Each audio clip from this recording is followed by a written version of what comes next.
Guys, this story will blow your mind. I got expelled from college Republicans briefly, and I'm going to break it all down today on Speechless. Thanks so much for tuning in. All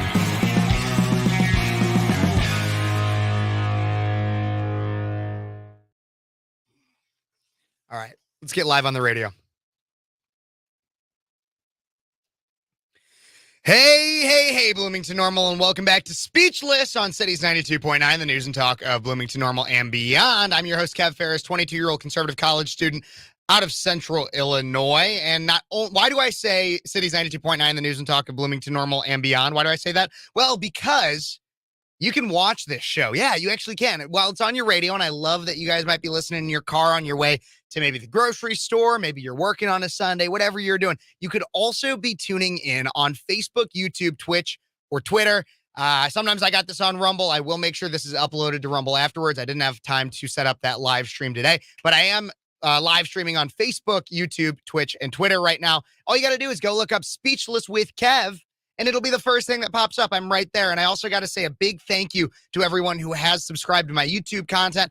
Just yesterday, I hit 1,000 subscribers on YouTube, a big milestone. I started this YouTube channel back in like May, maybe April, maybe even back in March a little bit, late March, early April.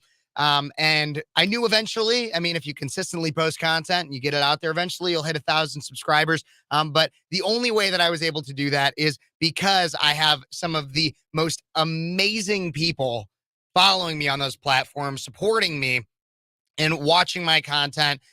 Because either they agree with it or they think that I have an interesting take on something. And I want to thank each and every one of those people so much. And if you want to be on the ground floor of the movement of Speechless that we're building, don't forget you can go subscribe to that YouTube channel as well. Watch all these different videos that I post, not just the live streams on Sundays, but I also do different videos throughout the week. Some fun things. Kat and I, you guys might know Kat Peterson from Cities 92.9, hosts our morning show on Mondays through Friday from 6 to 9 a.m. Her and I played Yes or No, the Michael Knowles game earlier last week. And I posted that to my YouTube channel. A lot of fun stuff that we do off air through Cities. And it's because of our viewers and our listeners like you that are making that possible. So thank you guys so much. And thank you for helping me get to 1,000 subscribers.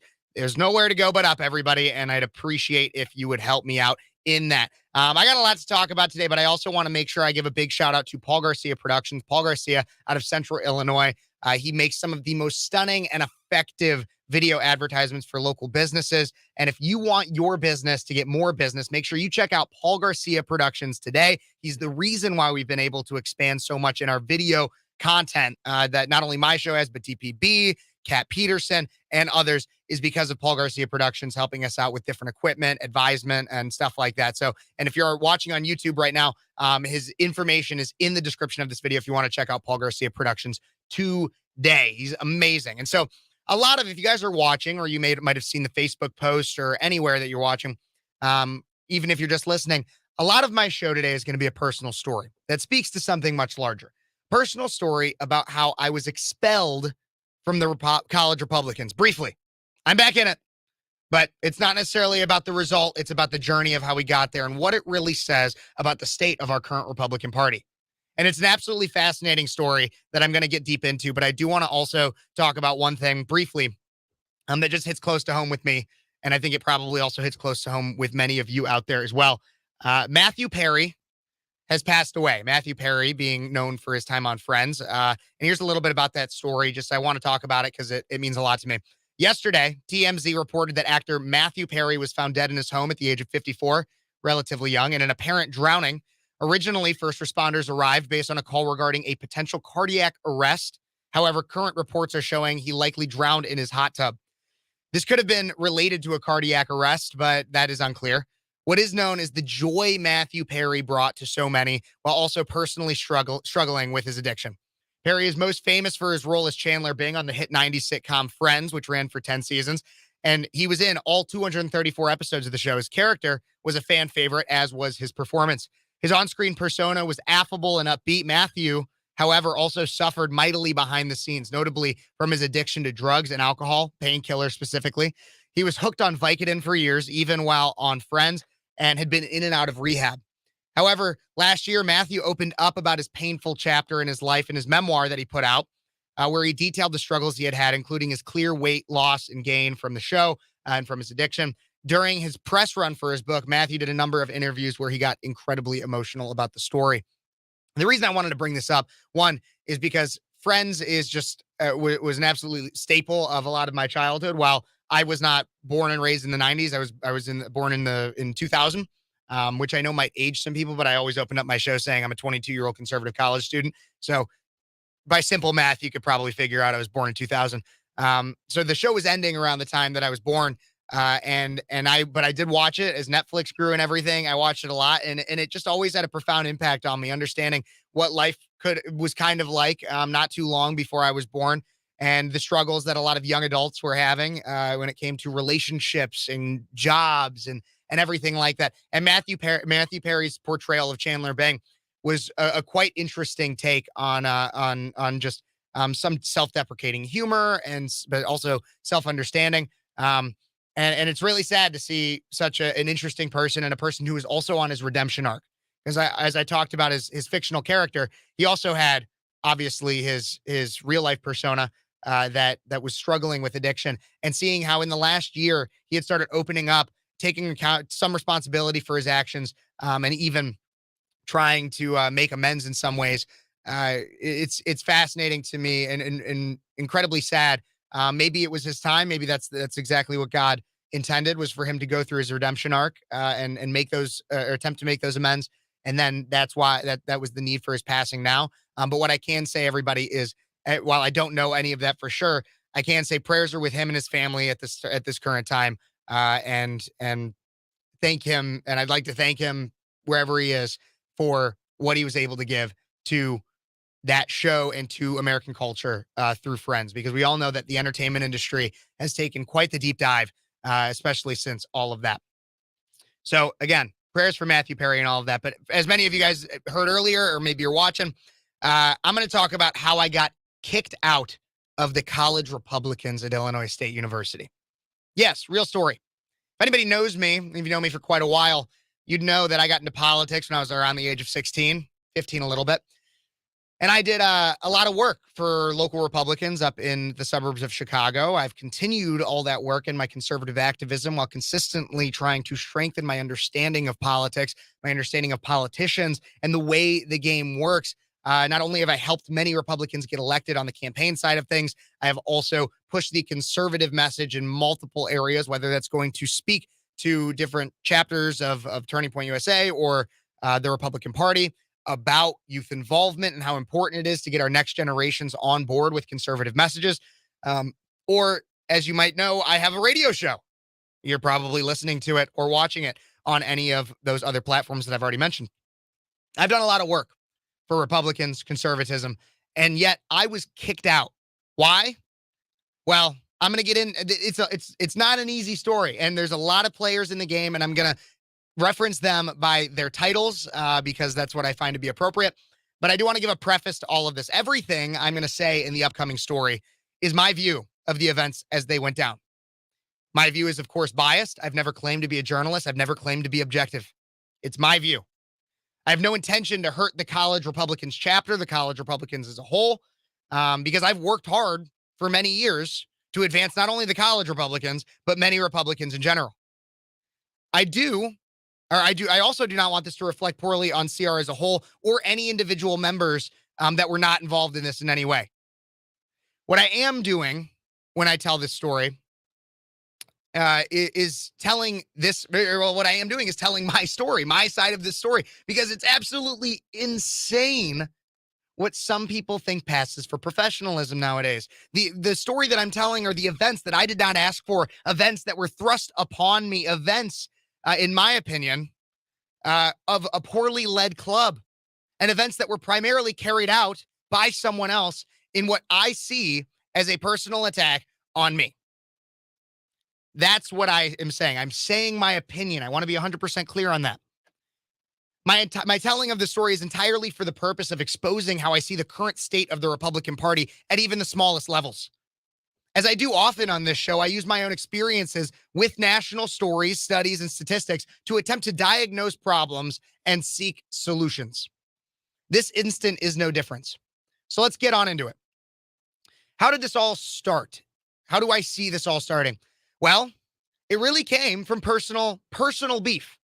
I'm not going to get into all the personal beef from an old friend, somebody who used to be a friend, and one of his good friends, which is the College Republicans president. The College Republicans president, I believe, has personal beef with me. No doubt. How could he not? And I'm going to lay that out. He started off this semester by taking a significant issue with my tone. My tone when I talk about different issues as it relates to politics. At our first meeting, we had a socialist show up to the meeting who claimed to be there to want to better understand an opposing viewpoint. Great, if that's genuinely what you're there for. But then as we got into talking about different issues, one being healthcare, of which this socialist that came to the meeting wanted to talk about how, well, he's a nurse and he has all these, he wants to help and have empathy for every single one of his patients. That's what he wants to do. Well, then when I started pushing him on that during the meeting, I got to a point where I just asked him, well, then why don't you do your job for free? A genuine question. If you have all this empathy and you want to be a nurse, you're studying to be a nurse, and you want free healthcare, then why don't you do your job for free? To which he resulted in yelling expletives at me. Okay. So then I have to have a meeting. I get a text from the College Republicans president early in the semester asking me to have a meeting with him about the events of this of the overall College Republicans meeting, in which he has to talk with me about how many were uncomfortable with my tone during all of this. Not the content of what I had to say. No, my tone. It was all my tone. My tone. I kind of tried to get to the bottom of what that meant. I haven't really changed my tone. I've always been relatively aggressive and assertive about what I believe, unwavering, as I believe that's what a strong, not only activist, but a strong leader does. You got to be assertive, especially on a college campus in which I am well aware that my opinion is in the minority. Especially on a college campus in which I have been assaulted by a professor. Have had threats made against me because I've been actively saying what I believe for a long time. On a college campus in which we have professors that tell kids that because they are white, their opinion means less. On a college campus where we're told that if you believe that if you are pro-life, then you will fail a women's and gender studies class, which I don't understand why anybody would take that class in the first place. But that is an actual thing that has happened on our college campus. And so yet people take issue with my tone. My tone is the problem. And the president of College Republicans made that clear. He has made it clear he does not like my style. He's made it clear to me, at least. I already knew he wasn't my biggest fan. And I already knew that he wasn't the biggest fan of the most conservative Republicans, or at least from my opinion. One of the ways that I knew this is there were 6 candidates for our city council last April. 3 of which were supported by the local Republican Party. And on his backpack, he wears a pin for one of the 3 other candidates that was not backed by the local Republicans. I also believe he worked for her campaign, which is fine. By all means, work for who you want to work for. Support the people that you want to support. But as the president of College Republicans, shouldn't you be supporting Republican-backed candidates? I asked that rhetorically, but I digress. From all of my conversations with the president of College Republicans this last semester, it has rarely felt ever friendly or casual. It has always, in my opinion, felt forced and at times even adversarial. Maybe that's in part my fault. I can be quite the adversary, but it speaks to the larger idea that there is a personal issue between us based on who we decide to align with, the ideologies we subscribe to, and the way in which we spread our message. Now, I need to give a little context before we get into the letter of expulsion I received 2 weeks ago. Yearly, there is a College Republicans, College Democrats debate in which I have been an active participant every year. I'm usually looked at as a relatively good representative for these debates, as I would consider myself well-versed in communication, public speaking, and debate. You guys can be the judge of that. Let me know. Text or call in at 309-451-9299. If you think I am awful at communication, let me know and tell me how I can be better, because that's always what I want. If somebody doesn't like something about me, tell me exactly how I can be better, or we could maybe agree to disagree. But you can text or call in at 309-451-9299 and let me know. In the past, choosing debaters for this event has been based on gauging interest through multiple announcements, asking for volunteers, gathering potential participants, and a discussion with the club executive board, and sometimes myself even in the past, based on my experience to see who we think would give the best performance. This year, however, for some reason, my skill and experience seemed to be uncared for, and the unwritten process of the last several years was absolutely abandoned. In this year's debate, participants were unilaterally chosen by the president with little to no discussion with his full executive board on the matter. The only announcement that was ever made regarding the debate was over a month before it, and it was simply a save the date. No mention of participants or anything. Not at all. Well, everybody, I do have to take a quick break here on the radio, but I need to give you a little bit more insight as to what's going to go down here. What's going to go down here and what you're going to see within the next hour-ish of my show is an instance in which a moderate has power, a conservative challenges that power, and then there's retaliation against that conservative. We're going to see an instance of personal dilemma in which professional means are used to carry out personal issues. It may sound, and I've had some that have told me it may sound like I'm airing dirty laundry. That is not in any way my intention. I'm not airing dirty laundry. I am telling you about a small scale instance of something that speaks to something much larger in our Republican Party. But I want everybody to know the details. I want everybody to know the facts of the matter. Because if you don't understand the facts, then how are you going to understand the diagnosis so then we can figure out how to fix our broken and fractured Republican Party? So everybody stay tuned with me, because I know I usually try to get into a bunch of different stories, and I'm trying to segment this up a little bit so we can all follow along. But it's not simple, and the fracturing is not simple. And we're going to get into all that soon here on more Speechless on Cities 92.9, the news and talk of Bloomington Normal. Everybody, we'll be right back. Thank you for tuning in. Hey, everybody on YouTube, Facebook, Twitch, Twitter, Rumble. I appreciate you.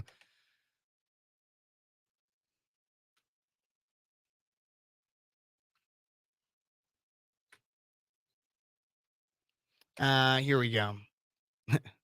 The wives and girlfriends of those who don't like Kev are going to participate in No Shave November. Probably. I should start by telling more Taylor Swift jokes. Yeah, Taylor Swift is an absolute. Peyton Hayes. This is an interesting comment. Somebody that's obviously not necessarily a fan. No straight man.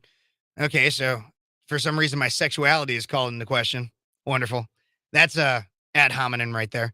Would ever pay that much attention to another guy's pin on his backpack. Also, you don't get special privilege. I wasn't looking for special privilege, and we're going to talk about what I was actually looking for soon. I wasn't looking for special privilege because special privilege would assume that, one, I didn't do anything to earn anything. And in some ways, I'd argue that I have earned at least a level of respect that was not shown to me or even anybody else in the club that might have had interest in this event. So sure, Peyton, but again, attack my sexuality. I don't really care. I don't really care. I know who I am, and I'm very comfortable as a straight white man, the most hated demographic in America at the current time. But okay, Peyton. Okay. We'll be back where we'll keep getting into this story. It's laughable, everybody. But once again, something needs to be said. Don't forget to like, subscribe, comment, and share, everybody. Thank you once again for tuning in. I appreciate each and every one of you, especially my haters. Especially my haters. You guys are the best. You're what keep me going. Can't stop, won't stop. How's everybody else's Sunday going? I hope it's a good one.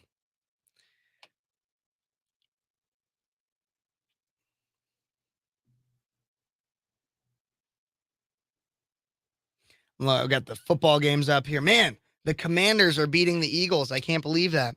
I had the Eagles winning on mine.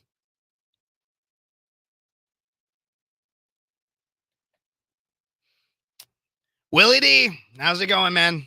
Everybody, light up that comment section. Let me know what you guys are thinking. And once again, huge thank you to all of you who have subscribed. Hit 1,000 subscribers yesterday. Big milestone, big goal. Nowhere to go but up. Let's keep going up. All right, we're going to come back here soon.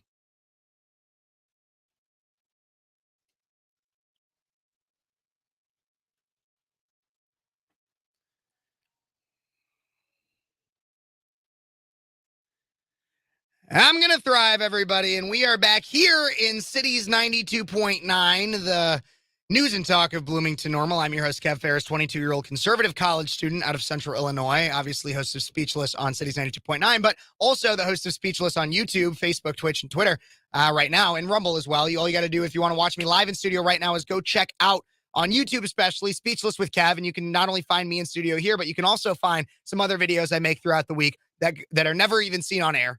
And so you can go take a listen to those right now. But thank you guys so much for tuning in today. I've been talking about why I was briefly kicked out of the college Republicans, and it all stemmed from an Instagram comment. No. So as I was giving context earlier, there's a yearly college Republicans, college Democrats debate, one I've been involved with every year since I started at ISU.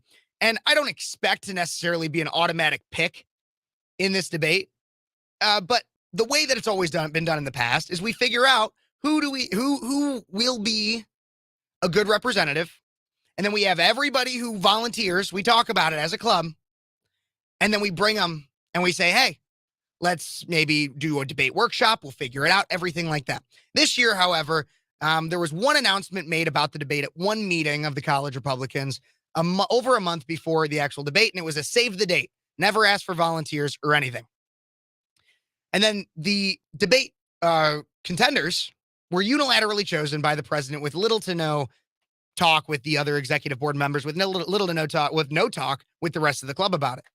When it was brought to my attention that myself and other club members were left out of this process, I called the president of the club. I basically said, what the heck? How is it that this is the way you decide participants? Well, it's never expressly written everything that he should be that he has to ask anybody else or consult anyone else.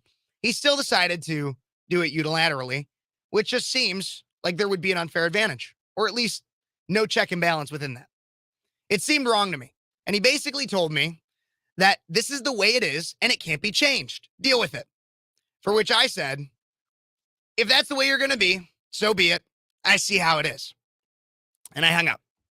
I can be a little feisty if you guys can't tell. But this has always felt personal to me. Given the evidence of his alignments politically, his personal alignments, and his criticism of my approach to conservative activism, it definitely feels personal. Eventually, a post was made to the college Republicans' Instagram that advertised the debate and mentioned the participants. My friend, former president of CR and a former show host, Josh Bender, made a comment on the post saying, why isn't Kev involved? He's always been good and he's always been a participant in this. Why isn't he involved? For which I replied from my personal Instagram, in which I say in my biography on my personal Instagram that all the views I express are my own and not representative of anybody else's affiliate organizations. I said that I was iced out, that I believe I was purposefully kept out of participating because of a personal vendetta from the president of CR. Whether it was from personal beef or differences in political views, to not allow me to represent the conservative Republican viewpoint on the debate stage, or even a mix of both. 3 hours later, I got a half-baked letter saying I was expelled from the college Republicans. That I was expelled, totally not allowed to be in anything anymore. And I'm going to read you some of that letter, and we're going to break it down. We're going to break down the Constitution. We're going to break down what happened later. And then we're also going to talk about how this speaks once again to a larger fracture in the Republican Party and what are we going to do as we have elections coming up, everybody. And if we can't get our crap together as a party, then we're going to look like fools in 2024. We're going to have a repeat of 2022, minimal wins and major losses. So everybody stay tuned. We got more Speechless coming up, another hour and a half. Thank you so much for tuning in. Don't forget, you can text or call in at 309-451-9299, 309-451-9299. And tune in on YouTube, Facebook, Twitch, Twitter, all that kind of stuff. Everybody, we'll be right back with more Speechless on Cities 92.9, the news and talk of Bloomington Normal and beyond. Okay, how's everybody doing out there in the streaming world?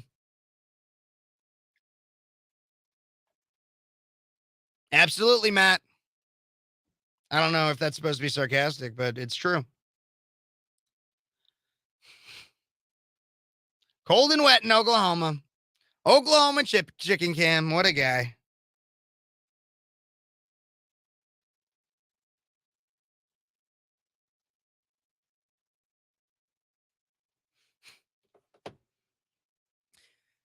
Yep. This is just, it was, all of this was insane to me. All of this was absolutely insane to me.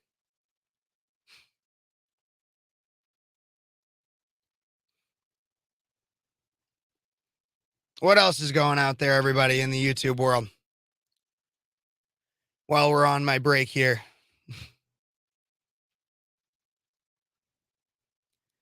Next exit. How's it going, bud?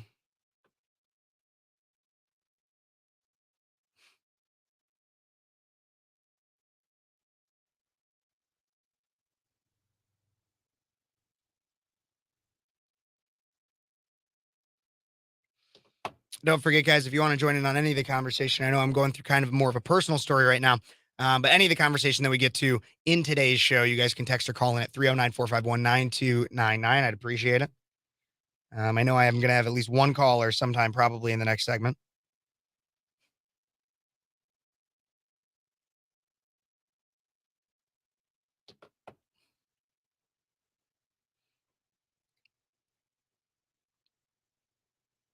Get prepared for the worst and hope for the best. Absolutely. That's honestly one of my mottos. I say that relatively consistently.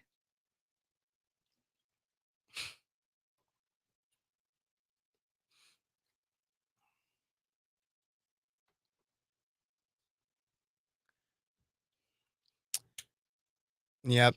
I got my cancel culture shirt on today, everybody, from United Merch. United Merch, they do some great things. Check out, you guys can go to unitedmerch.com. Use code Speechless to check out for 20% off. Because I was canceled briefly. I was canceled. No. I wasn't actually. I was expelled. But I'm a firm believer that you can only get canceled if you allow yourself to get canceled. And that's why you have people like Ty Smith, who his whole show is called Cancel This, because he'll never allow himself to get canceled. I'll never allow myself to get canceled. Just the way it is. Got to have a backbone. Andrea, great to see you. I know you said you might provide me an update today. Definitely in the second hour. I'd love to hear that. If you got one about your potential lawsuit.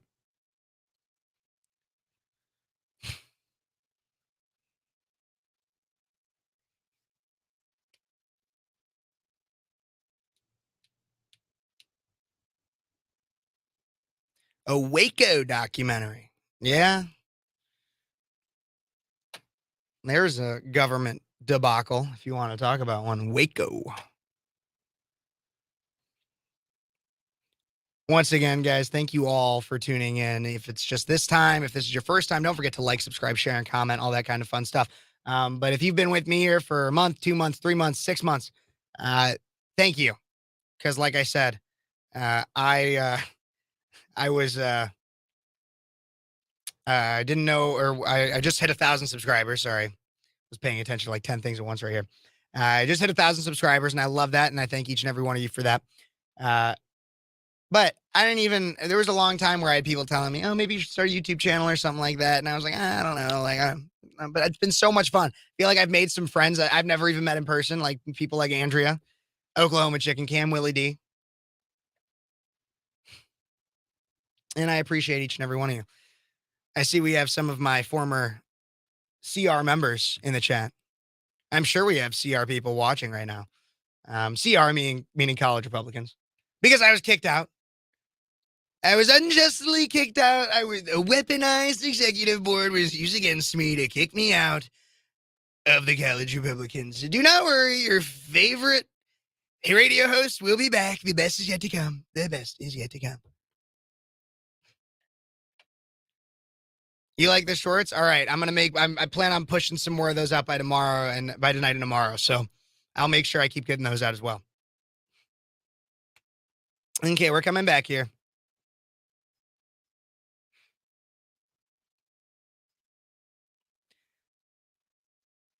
Hey, Bloomington Normal. Welcome back to Speechless on Cities 92.9, the news and talk of Bloomington Normal. I am your host, Kev Phares, and I'm a 22-year-old conservative college student out of Illinois State University, of which I have been targeted by not only lefties and liberals at the university, but in this case, even Republicans. As I've been talking about earlier on the show, I was kicked out briefly of the college Republicans this last week. And as I've laid out a lot of the story so far, about how I believe there's a personal vendetta based on differences of opinion as well as differences in alignment of people, of people around the university. And if you know me, I introduced myself as a 22-year-old conservative college student. While I have been very critical of the Republican Party and will continue to be, because I always tell people I am a Christian, well, Catholic, conservative, American, Republican. In that order. In that order. Why? Because the party doesn't need my affiliation, nor do I support everything in the Republican Party. That's also why I get people that ask me, why aren't you the president of college Republicans? Because I don't support everything that Republicans do. Now, I am very much against, if you ever have listened to my show before, you know I'm very much against everything that progressive Democrats do. But when you have people like Mitt Romney or Chris Christie or Liz Cheney, I'm not going to be like, oh, yes, I'm 100% a Republican. Because they are technically Republicans, maybe only in name only, but still with the name. But anyways, let's get back to this. So I got kicked out of college Republicans for an Instagram post. An Instagram post in which I shared my belief that I was not allowed in the college Republicans, college Democrats debate because of a personal issue from the president of CR to myself. That's what I believe. It's my opinion, and the president of CR disagrees with me. But instead of saying, hey, I disagree with you, I got a letter 3 hours later after I made this Instagram comment saying that I was expelled. Here's actually exactly what it says. To Kevin Phares, subject, letter of expulsion. Pursuant to Article 2, Section 4 of the College Republicans Constitution, the Executive Board of College Republicans has voted to formally expel Kevin Phares, that's me, from College Republicans at Illinois State University. This expulsion results from the defacement of the legitimacy of college Republicans with false comments on a public Instagram account. I get. I'm laughing in studio here, guys, because this expulsion results from the defacement of the legitimacy of college Republicans with false comments on the public Instagram account. One, how can a comment be false when I've made it clear it's my opinion? How isn't okay? Now there are opinions I will say that are wrong, but an opinion by definition is subjective and thus not subject to the true false dichotomy. It's by an opinion being subjective, it's more subject to the right versus wrong dichotomy. And that's based on provability and debate, of which I was not involved in. So I also want to go into the fact that pursuant Article 2, Section 4, which I've now memorized from the College Republican Constitution, says that to be expelled from college Republicans, you would have had to commit something that is either a crime, unethical, or significantly harmful to the Republican Party. Significantly harmful to the Republican Party. I made an Instagram comment, and I know to a lot of you guys out there, this might sound very high school drama-esque or even middle school drama-esque, but that's because it is. It is. Because I made a post that the president of college Republicans didn't like, and so he's like, boot him, get him out of here. Get him out of here. That's really what happened. And even in my meeting, so the next day, when I get this letter, I'm laughing, just like I am now, because reading it is one of the most absurd things I've ever read. And it's also basically defiant to the entire idea of the First Amendment and this country. This country was founded on the idea that was founded to rebel against a tyrannical government and a government that our founding fathers saw as unjust. Now, what did I do? All I did was say, I think that the leadership is in some way corrupt. Might be. I think it's my opinion. That's what I said on an Instagram comment. And they kicked me out. Meaning, and again, our First Amendment is also for us to be able to talk back against our government in speech that people do not like. And so here I am, and I get expelled from CR for this. I get a caller on the line. Let's see what they have to say. Let's see who it is, what they have to say. Caller on the line. You're with Kev Phares on Speechless. May I ask who's calling? This is Ty, Kevin. Ty, how's it going, buddy? Good. I want to. You're talking about the explosion right now, so I'm listening to it. So I want to comment on that. Yeah, go for it. You're on the air right now, man. Oh, hey. So I'm hearing this right now, and this is one of the reasons why that I said that the Republicans appear to be very, very weak. The very thing that we pride ourselves on in America is that First Amendment, and even part of the Republican Party. Part of their strength is that they allow criticism. You know, if you feel like there's a weakness or something that could be made better, then you would be open to that constructive criticism. But instead, to turn around and say, I don't like the way this happened. Kevin might have said something that I don't like and disagree with. So instead of taking that and talking to you behind closed doors or on a public forum, responding back to you like most people would do, they'll say something like, hey, we understand your concern, et cetera, et cetera. With that being said, we would like to talk to you about this, to give you a letter of expulsion. To me, it almost sounds like I'm just being real. I told people I'm both ways. To me, you hurt my feelings, therefore we kicking you out of the club. And that to me is another proven point why I say they don't know how to fight. There it is. Somebody hit me. Ow, I'm telling my mommy, kick him out, instead of knowing how to fight back or debate back. Basically, that's exactly what I'm saying here, Ty. Thank you so much for calling it. I 100% agree with the, I've opened it up on a public forum. And that's what I think really angered the person that led the expulsion against me. And that really angered him. But if what I said wasn't true, if it was false, as is claimed in the expulsion letter, then why write a letter of expulsion? Why not or respond to the comment in the public forum? Exactly. Since they made it open, if you, most of these people should know this unless they didn't read the fine print. It's really not fine print. It's open. When you do things like social media, you and I both do social media, and I have a huge following. If I post something or make something, I'm opening myself up to a wide range of differences of opinions from people from all over the world. Exactly. Now, there are people that follow me that are subscribed to me and have been with me for years. They disagree with me, and they will disagree with me openly. I don't sit there and say, well, you know what? I'm booting you from my channel now because you didn't say something that made me feel good. I know that's what it's all about. There's nothing wrong with criticizing them, and we can say that all day long and say it openly. And they should be open to something like that because it's only to make them better. And it's true. A lot of them are weak, and a lot of them are, which we both know on both sides. There are some corrupted people on both sides. Absolutely.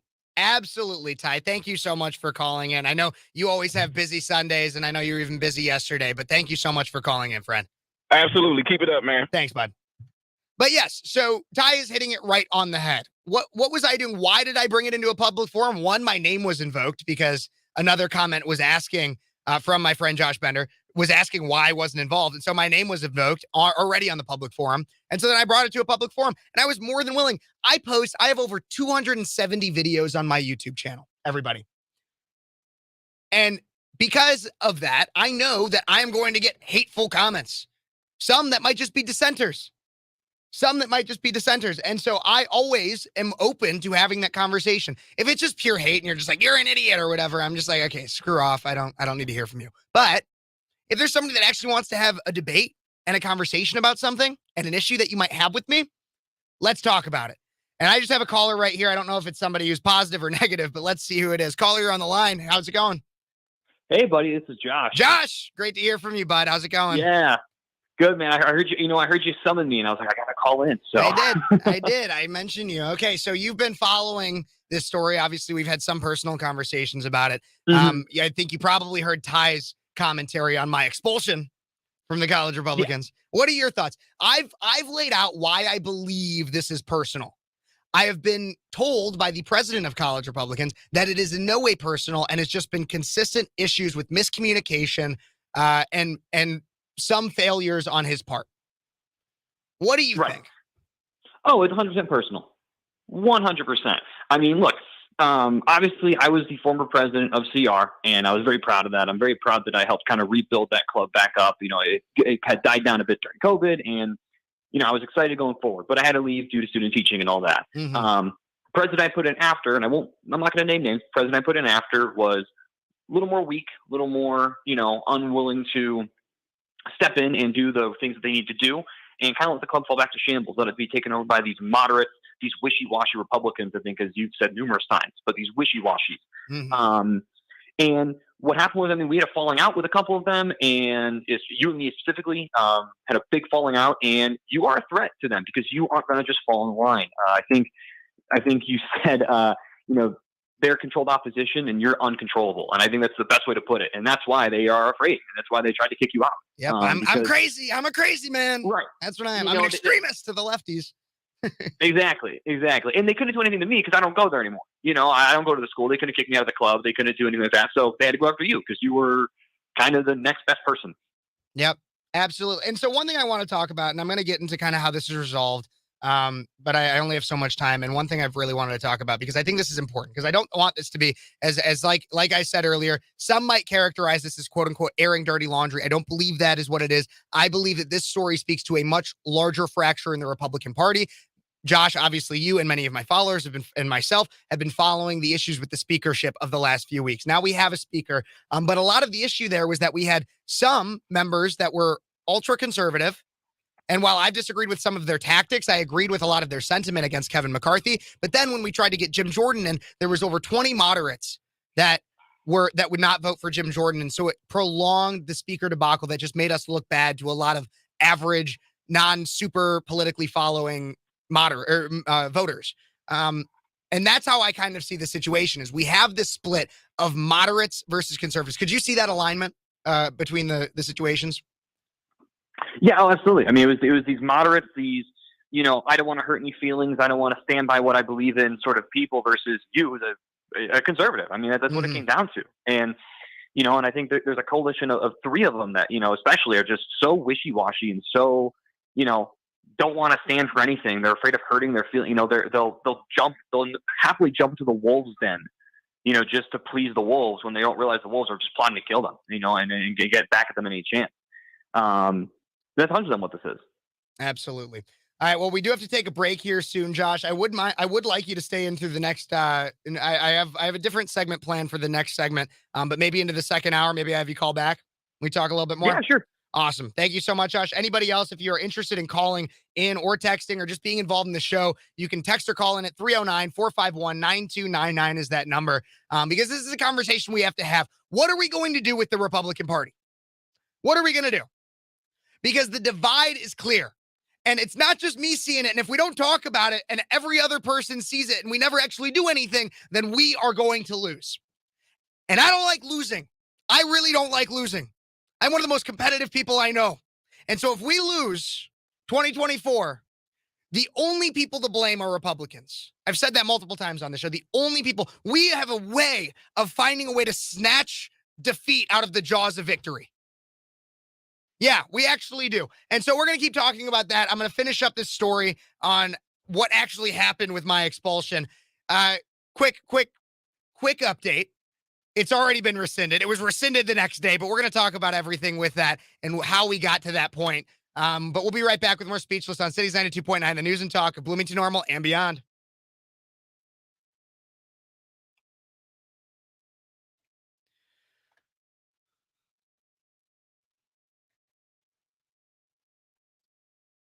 You missed the story. Okay, so I try to give a lot of context, but I can truncate it really easily for you. Essentially, a lot of it is my opinion. Pretty much a lot of this is my opinion. And I have to be clear about that because the president of College Republicans would disagree with me. I believe that he has a personal issue with me being much more conservative and also much more aggressive and assertive in my tone and my way of pushing my message. And so because of that personal issue, he decided not to have me or find ways to not allow me to be in the debate for college Republicans versus college Democrats. And when asked why I was not in a public forum on Instagram, I gave my honest opinion as to why I was not.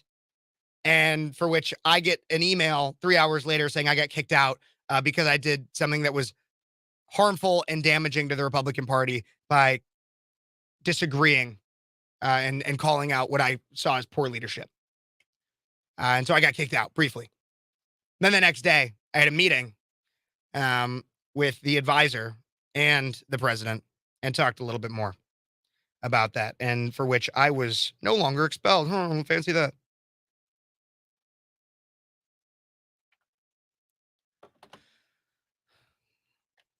All hail the fellowship. Raven, good to see you. This does sound like some DSA type stuff. It sounds like high school drama, and that's really what it kind of is. It felt like high school drama. But once again, as I stated at the beginning of all of this, I didn't ask for this. I know my style is not for everybody. And I'm going to say this in the next segment because my next segment is my motivational one. But I also have to go grab a water real quick. And so just give me a hot sec to go do that.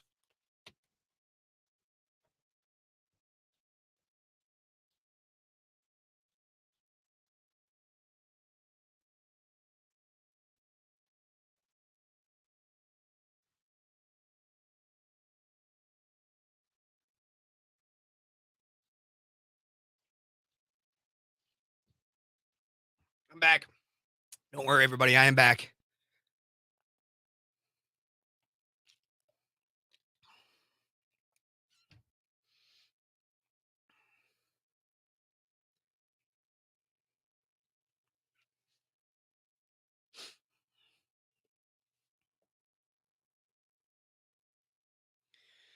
I'm also following my fantasy football right now. I'm always focused on like 10 things at once. I got my stream, I got my notes, I got the radio, I got football up there, I got my fantasy on my team, I got people texting me.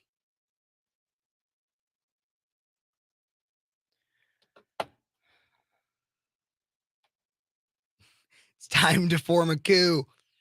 A coup d'etat. I don't know. I graduate in a month and a half. That was the whole other thing with all this. I'm not even going to bring it up on air. Maybe I will. But I also graduate on December 17th. So what was the purpose of expelling me when I graduate in less than 2 months? What was the purpose? What was the purpose? That's another reason why I can't see that this was all just miscommunication and then him getting really angry and writing me a letter of expulsion as he said it was. I just can't believe that. I don't take that. And another reason why I'm talking about this is because I feel like I've been heavily lied to in multiple instances, and I've been provably lied to in some. And I don't think we should have lying in our party. I don't think we should have lying from people in politics. That's like one of my biggest pieces of advice to people. And I've lied in my life. From what I know, I've never lied on this show. And I try my best, but like when I was a kid, yeah, I lied. My mom caught me in lies growing up. I was not always the most honest. I think a lot of people have that. But as I've grown up, I've learned that one of the best things to do is tell the truth. Tell the truth. And always do your best to be clear in the truth you tell.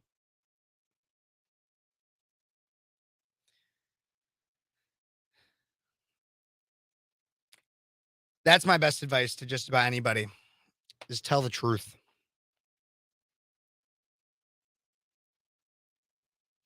But I do have my motivational segment, and it'll tie into this story. Don't worry.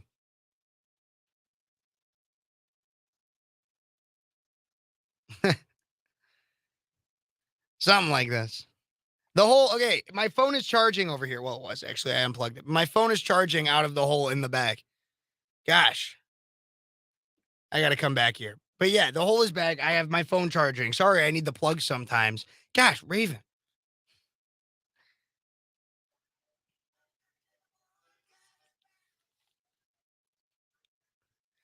Oh, you know what that means? When Nothing Is Gonna Break My Stride starts playing, that means we got the motivational segment, everybody. And I've been talking today about how I was kicked out briefly of the college Republicans and since reinstated because it was absolutely unconstitutional. I'm going to break that down a little bit more in part of the next hour.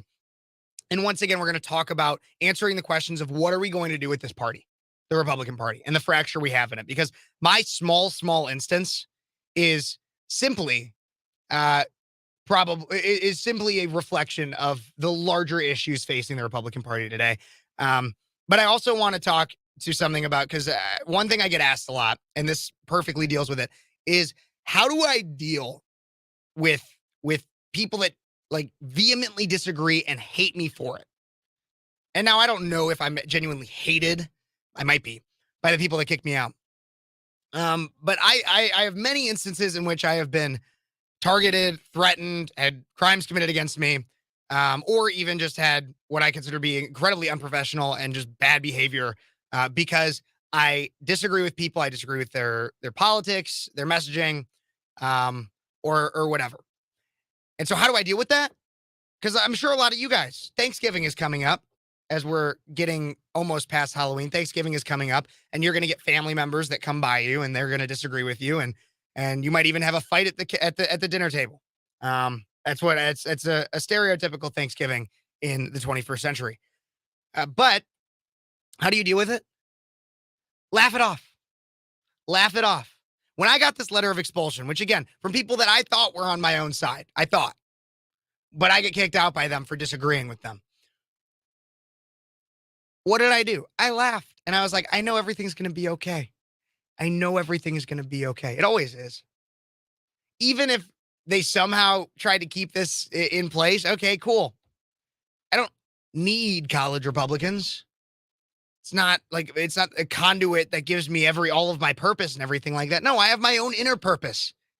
And I can seek my higher calling. I can seek to be better and do better on my own. I don't need anybody else. And so for this motivational segment of Sunday, recognize that no matter how many people are coming at you, how much life is dragging you down, recenter yourself and realize that you are ultimately in control. You are ultimately in control in a situation that to me was out of my control, one of which I did not ask to be expelled. I did not ask to have all of this coming at me. I still found, okay, what can I control here and now? Recenter yourself, everybody. That's what I think is probably some of the most important advice you could hear. And for anything. And that's not just for haters. That's also for, okay, life is really stressing me out right now. Life is really stressing me out. What am I going to do? Are you going to break down, lay around all day, and just worry about the stress? That's a common problem for a lot of college students. It might not be you if you're somebody from an older generation, but I can tell you for a lot of college students, that's what they have to deal with, is they just lay down and kind of collapse under all the stress. I've been there. But no, think to yourself, what can I control and what can I do today to move forward with my goals? Whether it's a career goal, an educational goal, maybe a fitness goal, maybe it's dealing with an event that was thrust upon you that you were not expecting. Focus on what you can control, because focusing on the things that are uncontrollable is not only a waste of time, but it'll be the thing that breaks you. So that's what I got for my motivational segment. Everybody, we're going to find the resolution to my expulsion in the next hour, part of it. And then we got some other stories to cover. God bless you. God bless America. And we'll be right back with more Speechless on Cities 92.9, the news and talk of Bloomington Normal and beyond. Okay. We are a rough bunch in the chat. We are. I'm going to have Josh call back later. Talk to us a little bit more about the Republican Party. I also want some other callers. If anybody else, this is a group conversation on this one. What are we going to do with the Republican Party? What are we going to do? Because one, I talk about the presidency, but it's not all about the president either. Look at what went on in Congress. 20 Republicans voted against Jim Jordan. And we got Matt Gaetz, who started the whole thing, which, like, again, I can understand his reasoning, but that caused the divide to be shown. And honestly, I'm kind of appreciative for that. Because I've always known there was a divide in the Republican Party, but now it makes it so we actually have to talk about it and figure out what the heck we're going to do.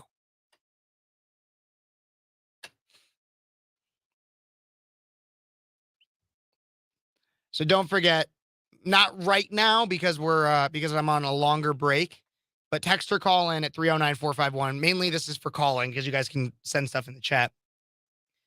But call in at 309-451-9299.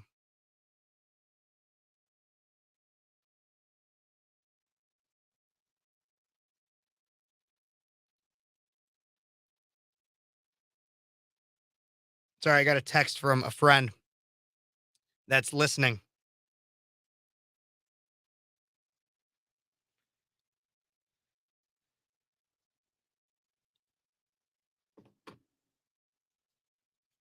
But definitely, if you want to call in and talk about this fracture and your ideas,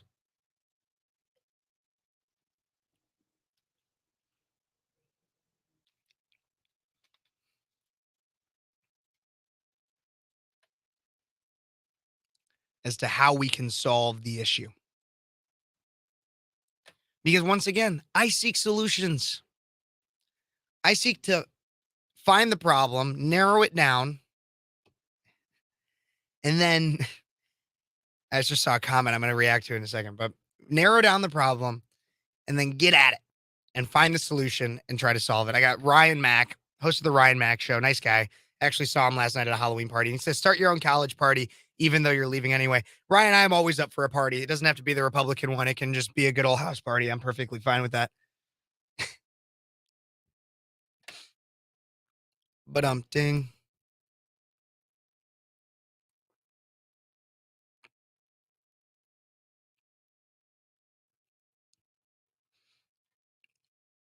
Absolutely, David.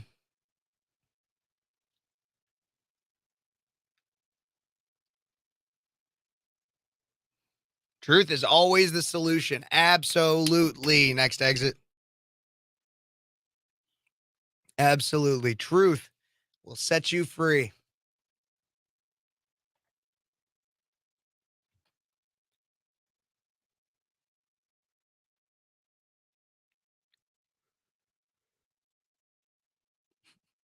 This is always funny to me. I triggered some liberal this morning. She was so upset. She was panting on C-SPAN. What? She was panting on C-SPAN? That's funny.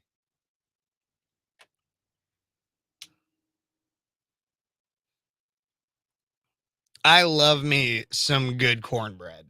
I love cornbread. Amazing. Sounds like an amazing meal.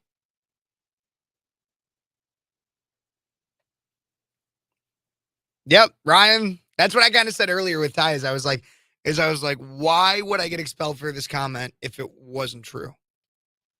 Because if it really wasn't true, you would provide your evidence to show how it's not. C-SPAN made the error of putting you on air? Really? Oh my God, that's hilarious. I need to get on C-SPAN. That'd be hilarious. That's hilarious. Andrea, you got to send me that. If you have like a video of it or anything, because I'd love to hear you on C-SPAN. All right, we still got a few more minutes here before I come back, probably about 3-ish. Josh, if you're watching still, when I start talking more about, when I finish off the story and start talking more about the fracture and how to solve it, and I'll open up the call lines for pretty much anybody. That's when I'd like you to call back. I could text you that, but I just figured it'd be easier to say it here. Everybody, once again, I've said it multiple times during the show, but I hit 1,000 subscribers yesterday on YouTube, and I am so appreciative to everybody who's been subscribing, whether it's been 1 day or 6 months when I started this ago, 6 months-ish, 6, 7, that I started this. Thank you to each and every one of you. It's a big milestone for me and something I've been looking forward to for quite a while, and I put a lot of work into getting there. A lot of people might know, but they might not, is that all of the production of this is pretty much me. I mean, like, I didn't pay for this microphone, obviously, with the radio stuff, and like I didn't pay for everything in here. Cameras are sponsored. That's why I talk about Paul Garcia during the show. But all of the like banners and everything, I do that stuff. That's me, banners, everything that comes down here. My intro that comes on at the very beginning of my videos, that's me too. So I appreciate each and every one of you for continuously supporting this show.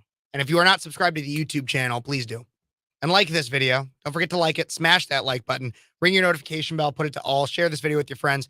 Keep on commenting. I love seeing what you guys have to say. We're about to come back here in a sec.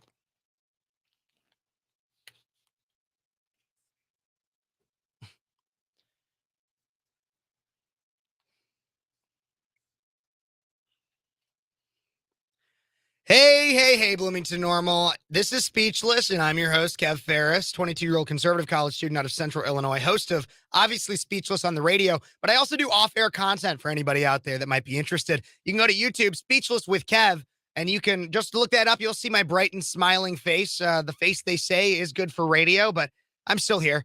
And you can see me right on YouTube. You can also look up on City's Facebook, City's Twitter. I'm also on Twitch. You might not know what Twitch is. I barely know what Twitch is, but I'm on it, so you can find me there too. And don't forget, if you're going to any of those, to like videos, subscribe, comment what you think, and share it with your friends. But if you're just listening on the radio too, that's perfectly fine. We love having you, or on your app. Thank you so much. But as I talked about in the first hour, I got kicked out of the College Republicans briefly. And then I had a meeting with the advisor of the club, who's a personal friend of mine, and the president. The first thing that's said in the meeting is that the expulsion was overturned. Now, the expulsion wasn't overturned because they realized that it was stupid to expel me for an Instagram comment that just criticized the leadership from my own opinion. No, the reason it was overturned was because they didn't have the votes. Now, they had a vote. The exec board had a vote. But you need, per the Constitution, you need a 2/3 vote, 66%, and you need to cross that threshold to expel a member from the executive board. They had a 3/5 vote. Now, simple math would tell you, if you expand it out, 3/5 is 6/10, which makes it 60%. You do not go over the 66% threshold. Well, that means they would have had to have 4/5 vote to actually expel me. So it was overturned not because the precedent for expelling me was idiotic. No, it was simply that there was a math error from the president. That is why it was overturned.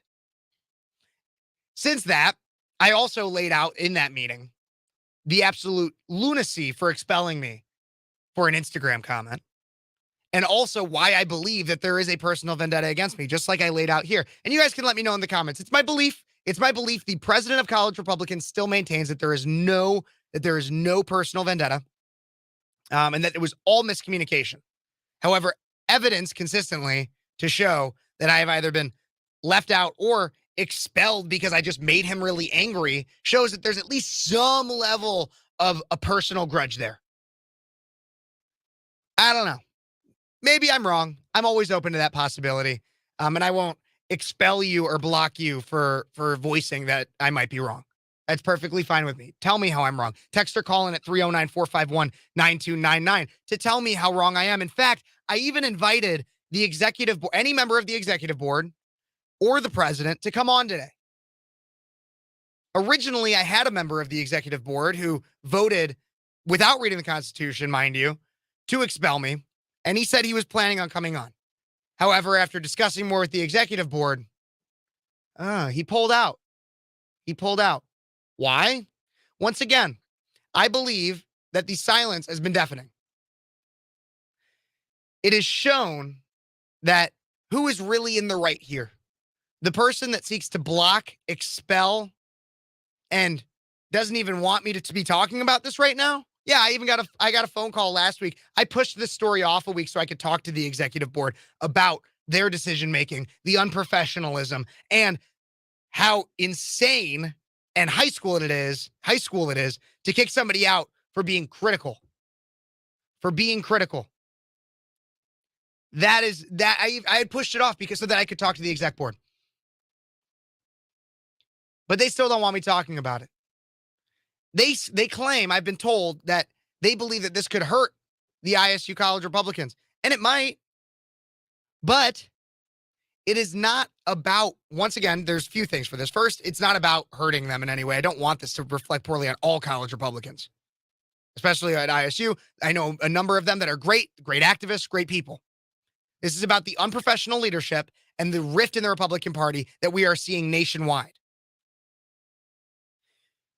Another thing I want to get, when it comes to all of that, I got a text, and I want you guys to call in if you want to speak more to the rift of the Republican Party and how we're going to solve it. I got a text from a dear friend who's listening locally. She's a part of the McLean County Republicans, and she's telling me that she believes that our local Republican Party is experiencing the same fracture.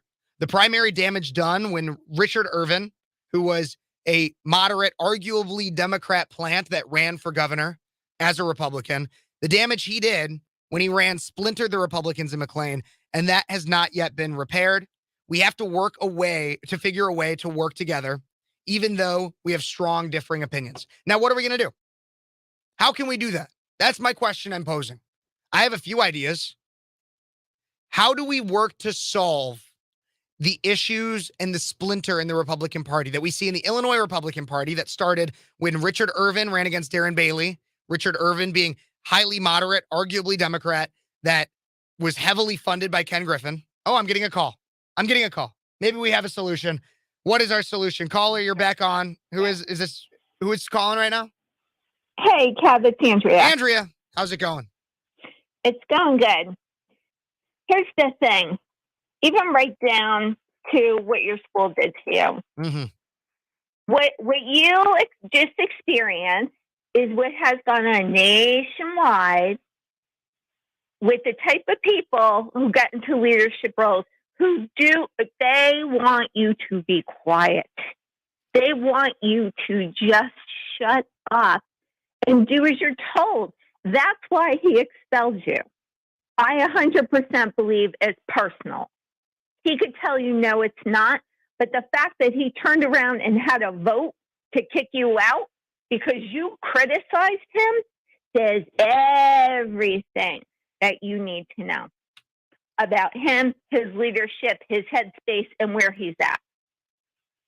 And just like the Republican Party nationwide, the thing of it is, and it's horrible. It's a horrible thing for the American people to see, but what is happening is the mask is dropping, and you're getting to see who these people really are and what their real motivation is. And what we've learned over the past 3 years is that both parties of government are 100% not working in the benefit of this country or the American people. You know what my view is. I would rather have no government.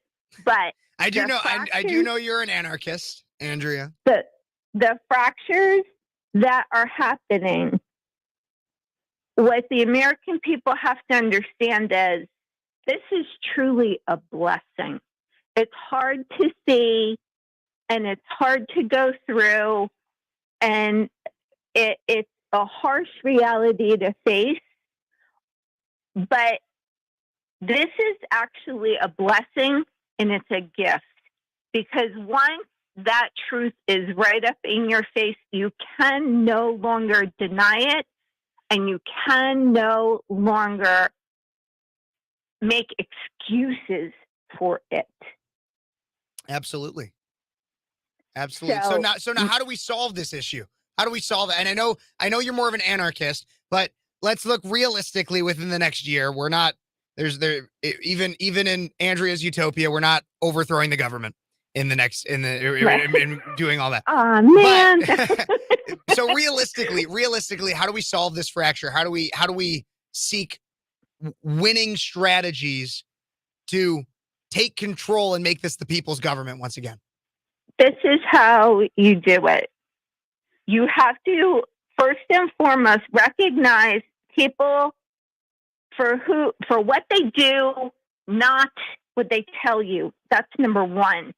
The second thing is that Americans have to stop fighting each other and start working together. Now, more so to repair the fracture in the Republican Party, Republican Americans have to grow a spine, because currently the people who represent you do not have one.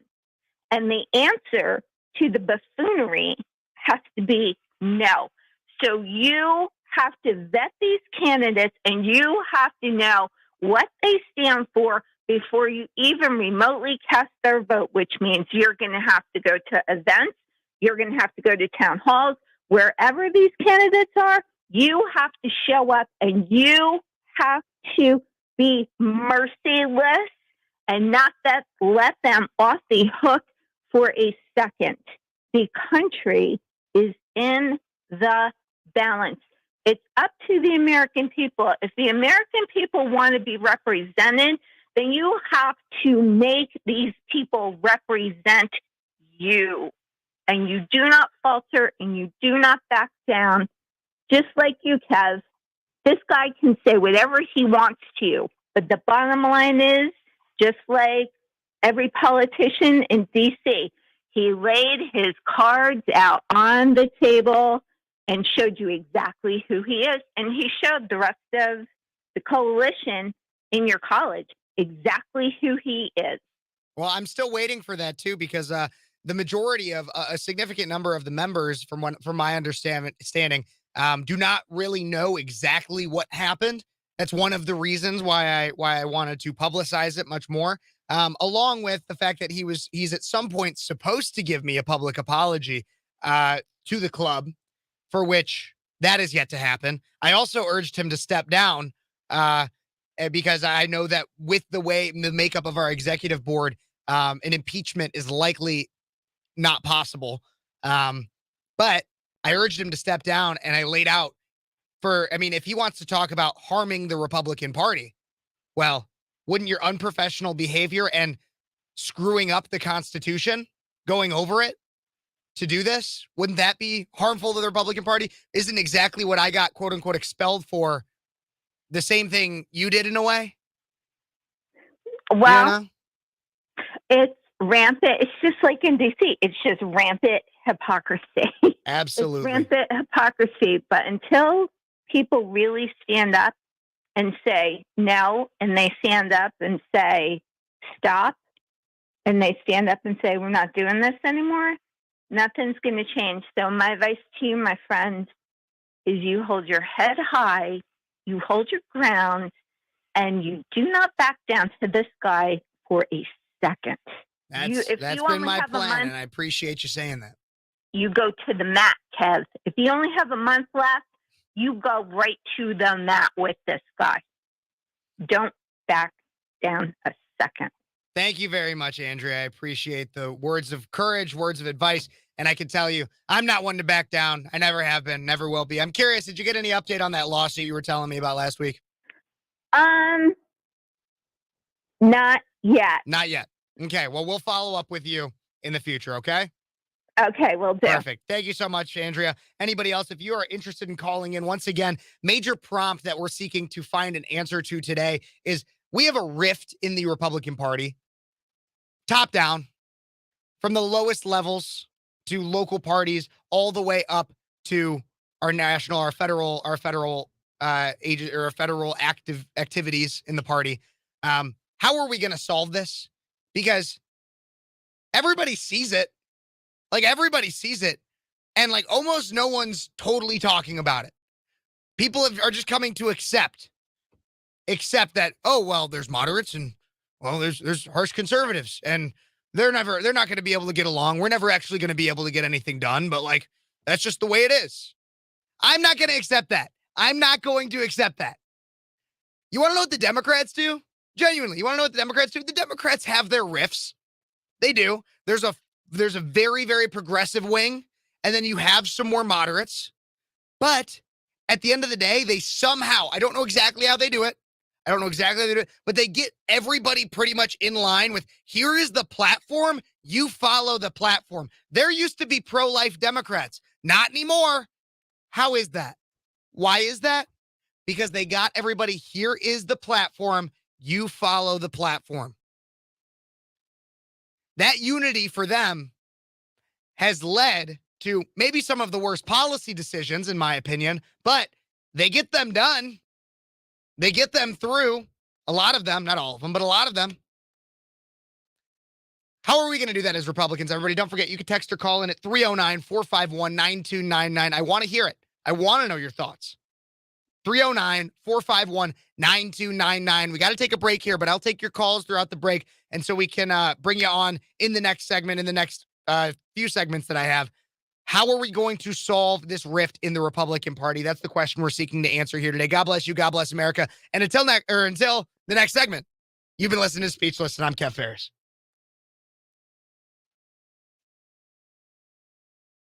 I just got on such a big rant there. I was like, it felt like I was ending the show, but I'm not. I'm just ending the segment.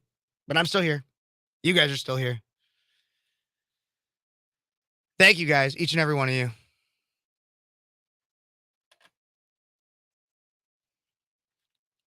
Don't forget, guys, if you want to support the show, support the fight to end the woke mind virus. I do have some different ways to do that at the bottom, and some of the best ways you can do that, not only just with like Cash App and Venmo, but you can also like, subscribe, share, and comment, all of those things, and share especially, because I'm sure many of you are likely subscribers already. And so sharing this with your friends, sharing it with people, if it's not this video, maybe another one. Got to keep growing, got to keep getting up there. So thank you so much to each and every one of you.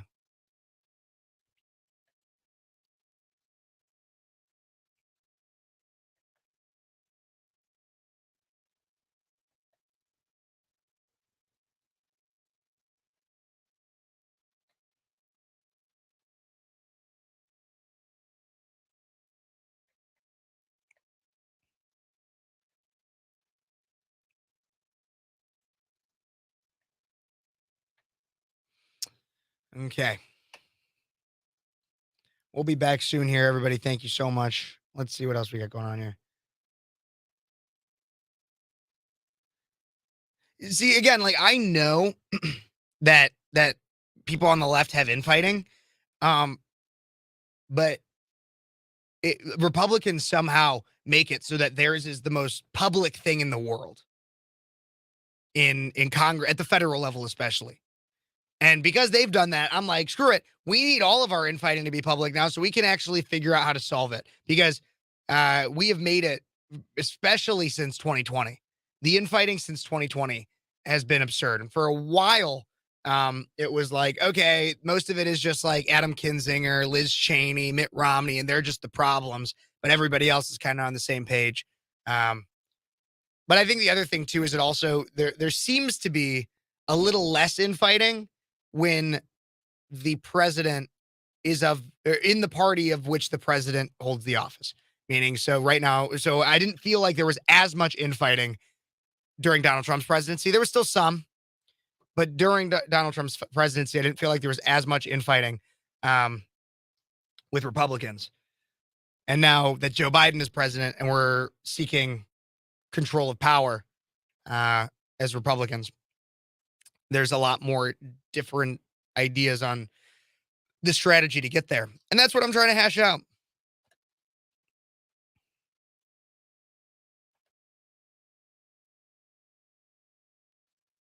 I got to look this up. It's true that the White House is up for sale on Zillow. I don't know, maybe. And that could tie into the weaponization of free speech. I don't know how it would, but I'll look into it. I'll see what's going on.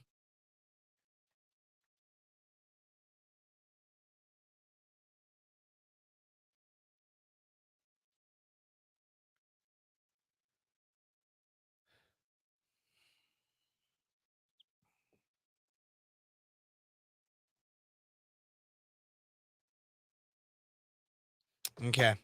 I'm coming back here.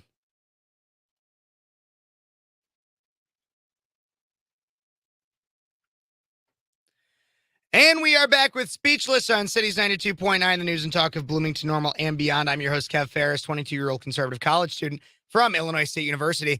And so I have been talking all about my expulsion from the college Republicans today. And since being reinstated, I've asked for a public apology from the president for basically going over the Constitution and having, at best, just a very unprofessional demeanor this entire semester, especially as it relates to this situation.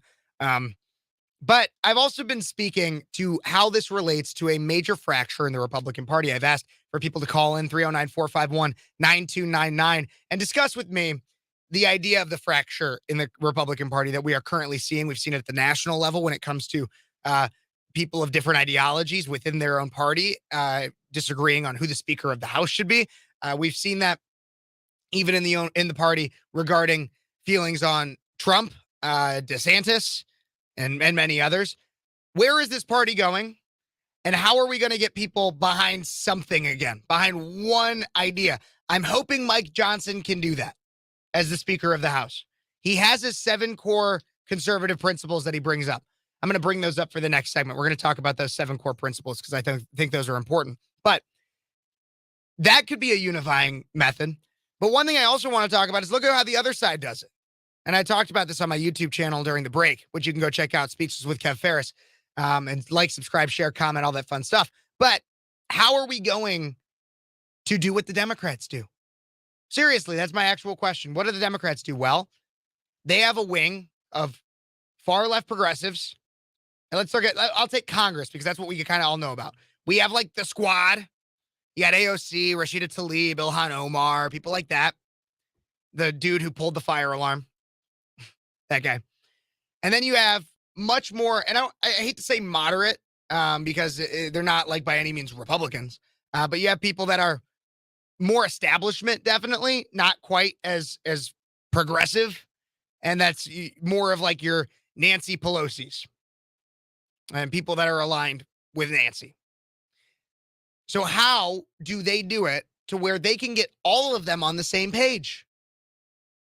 How do they do it where they have all these people which they have very different interests, very different ideas, and while they might have some infighting that goes out publicly, it's not nearly to the point. They still get everybody, here is how you vote. Please, like, vote this way. Democrats have made it so that they basically have their party in check. They crack the whip and make it so that they do not have the infighting, at least on the public level, that Republicans do. I said earlier, Democrats do not have a pro-life Democrat in office. They used to. There used to be such thing as pro-life Democrats. No such thing anymore. How do they do that? Republicans, however, we disagree publicly very much on whether or not we should ban abortion, or if it's a 6-week ban, or if it's a 15-week ban. We can't even get together on that issue, which is one of the issues that drives a significant level of Republican fundraising. So how is it that we can't get together on even that singular issue, but the Democrats have them all in line? On not only that one, but they got them in line with the alphabet mafia issues, with the economy. They want to continue to spend. They want to get our money over to Ukraine, Russia, Taiwan. They want to increase level of social services, tax you and me more, everybody. And they get everybody in on all of the issues. They want to increase gun control significantly. That's one maybe where Democrats aren't. Now that I am thinking about, maybe that's one where Democrats might be split. There are some Democrats who are they're all pro-gun control, but there's some that are like, oh, well, we need to ban all of them. And they have others, but they still all vote the same way. I'm thinking it out as I go. Don't forget, guys, you guys can text or call in at 309-451-9299 to talk about this, because this is an issue we are going to continue to see for the next year. This is an issue we're going to continue to see, especially for the next year. 2024 is coming. 2024 is coming. And I say that as not only a hope that we can change the course of the American trajectory right now, but also as a warning. Because 2024 is going to be an ugly year. If you thought 2020 was ugly, if you thought 2016 was ugly, just get ready. Just get ready. Don't forget, you can text or call in, share your thoughts at 309-451-9299. I got some other stories to cover here, but I do want to get to the bottom of this, try to offer some answers, maybe even have some debate. 309-451-9299. We'll be right back with more Speechless on Cities 92.9, the news and talk of Bloomington Normal and beyond. I need water. I need some water.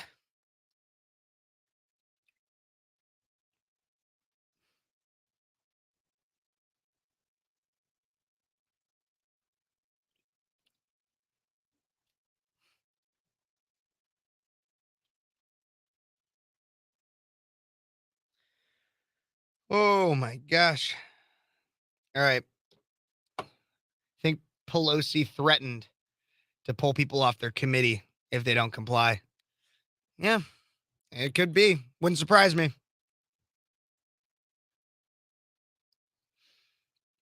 I didn't hear this. I got to be honest. I fell short on keeping up with Israel Palestine in the last few days. I've had a lot of commitments to be a part of.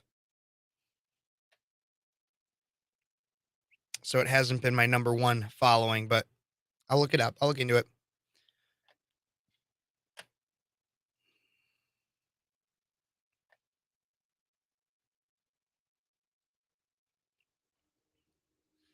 I'll put the number back on the screen.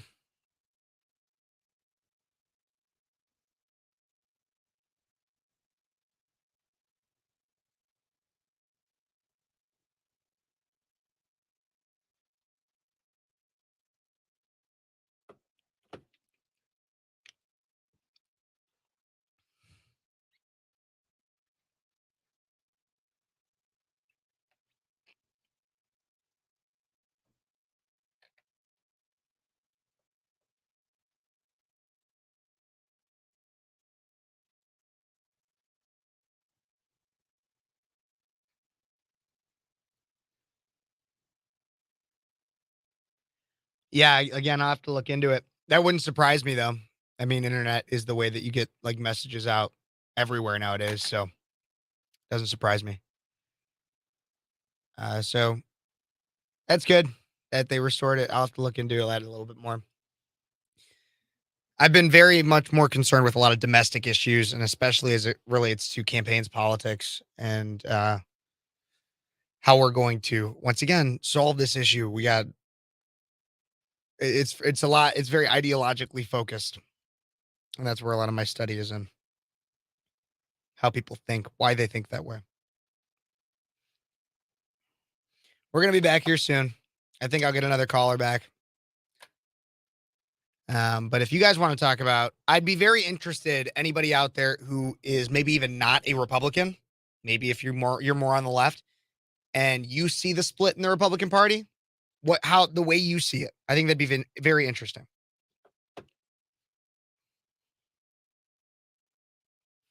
Okay, I think this is really funny because I'm actually in a campaign politics class right now, and we are currently we're currently doing a simulation in the class of a presidential campaign, and we had to come up with like a candidate.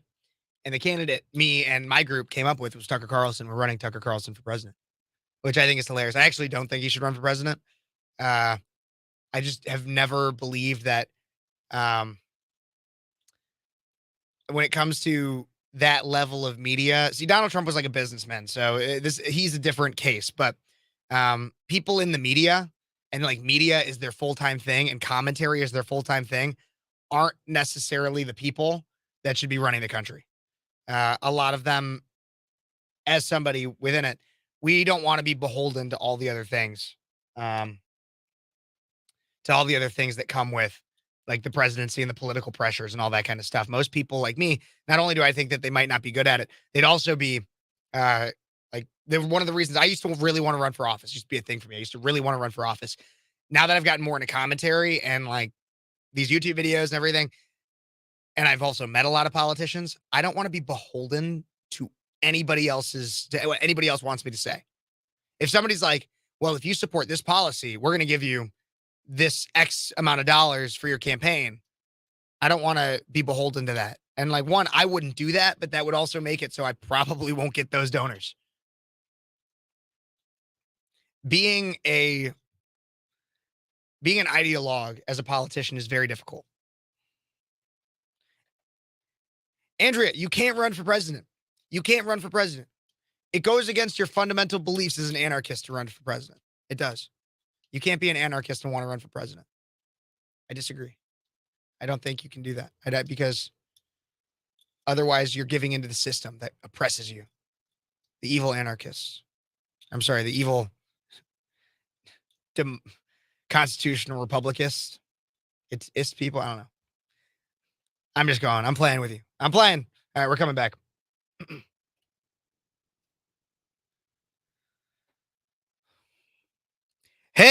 Hey, Bloomington Normal. Welcome back to Speechless on Cities 92.9, the news and talk of Bloomington Normal and beyond. I am your host, Kev Phares, 22-year-old conservative college student from Illinois State University. And I've been talking a lot in this last hour about how there is a rift in the Republican Party.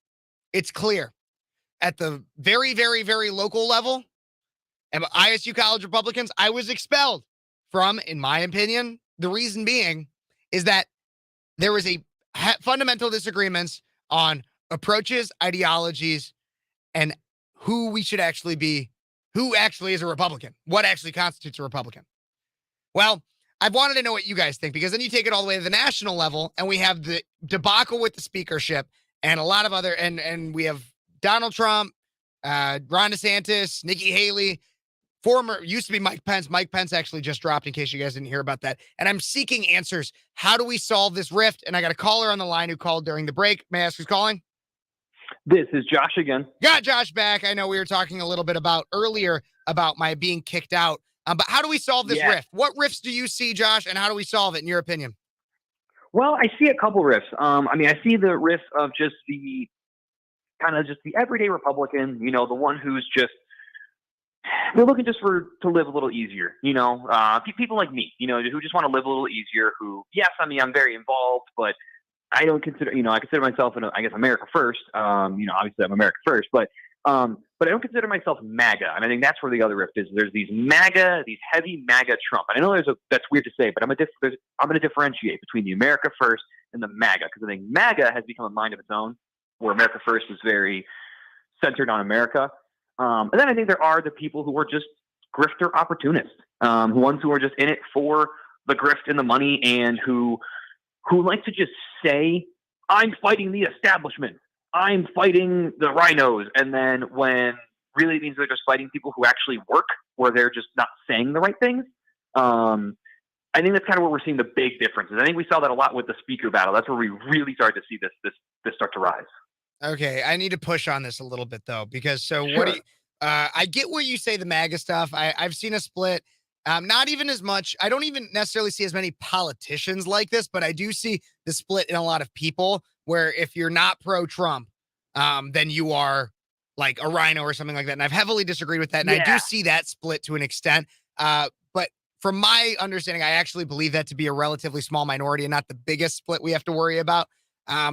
I want to know what you mean when you say this grifter thing a lot more. Who do you consider a grifter, and what are you talking about when you say that? I'm kind of Matt Gaetz. Matt Gaetz is the biggest grifter. Okay, you're gonna need to give me some evidence, because I disagree off the bat. But maybe you could change my mind. I think Matt Gaetz, and I think and you and me have talked a lot about this, the speaker battle. This really showed to me Matt Gaetz and who he is as a person. He's a dog chasing cars. And see, I've agreed with that. I do agree with that, but I don't believe he's a grifter. But I want to know why he's a grifter. Yeah. So I think because while he was trying to kick McCarthy out, he was out there fundraising for himself. He was saying, give me money so that I can fight the rhino and this and that. And now we can agree, we can talk about, was McCarthy the best, speaker? I think he was doing a pretty good job with the house that he had. He could have had a much better house had for someone not stepped in and ruined that. And I'm not going to name names, but,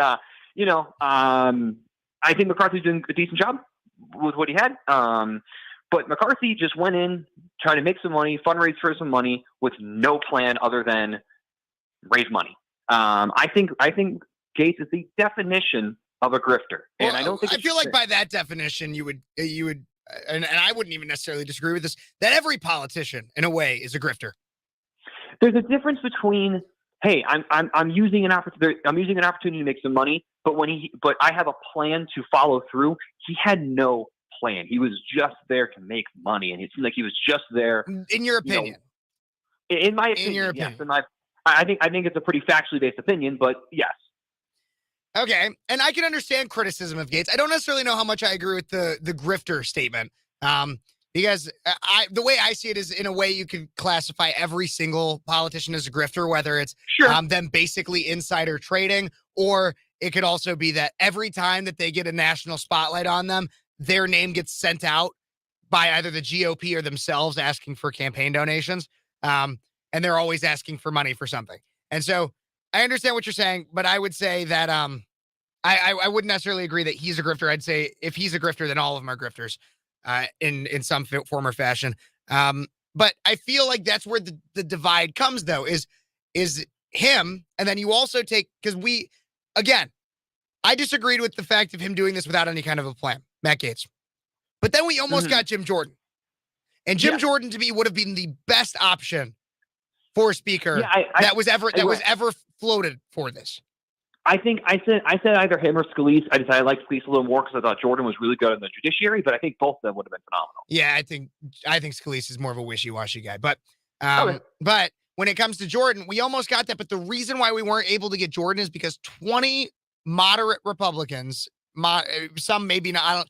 I don't know every single one of them, and so but I do know that they're all moderates. Some of them are in districts that are +2, +3 Dem, and they got flipped in 2022. And so they had political pressure. If not them, they themselves were just against Jim Jordan. Shouldn't we be equally mad at them?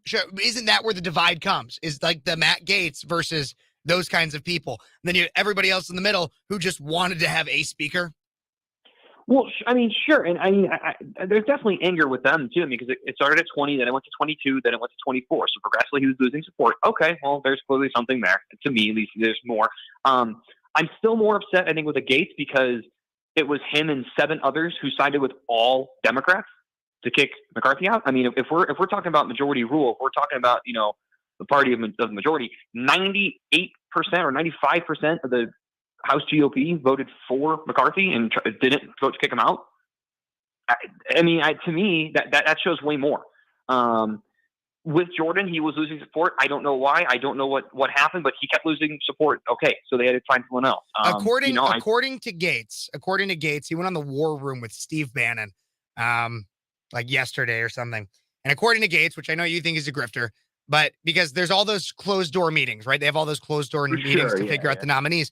So according to Gaetz, what had happened was McCarthy would consistently, every time that there was a new nominee like being floated, McCarthy would work to find people to basically sabotage that nominee so that he could find a way to keep working with whoever he possibly could to get the votes eventually to where he would be reinstated as speaker. And the reason why Mike Johnson slipped through the cracks is because it was Tom Emmer was like the guy. And then the person with the second number of votes, coming in second place in these closed door meetings was Mike Johnson.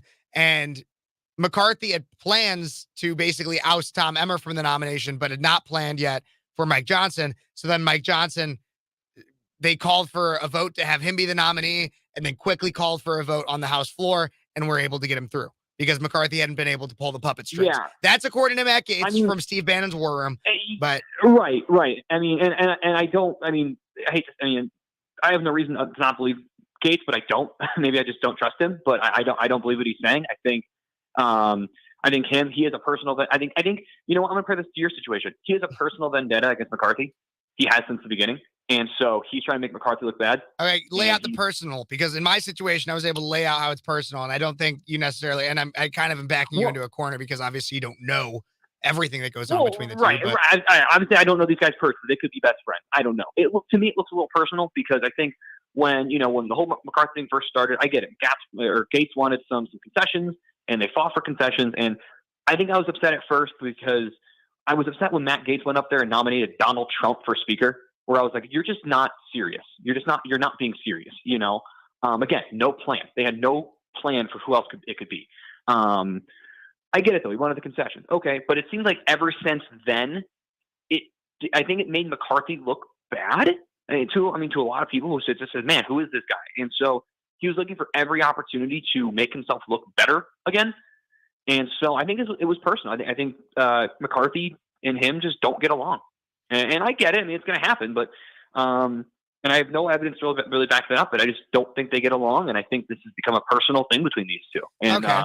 I get that. I want to bring it back to the original question. How do we solve this rift? So we've established a rift.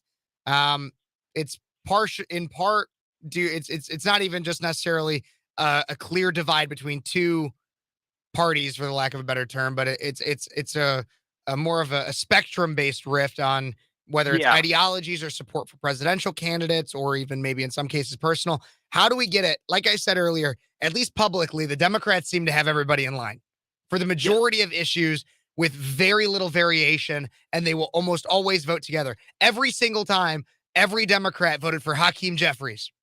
Every single time. Yep. Exactly.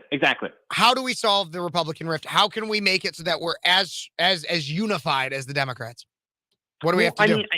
I have a kind of a two-pronged answer to this. Number one is I don't think we ever will be. I think the Republican Party, as a party, is more split. We are more wide because we aren't the party of you must follow this or you aren't us.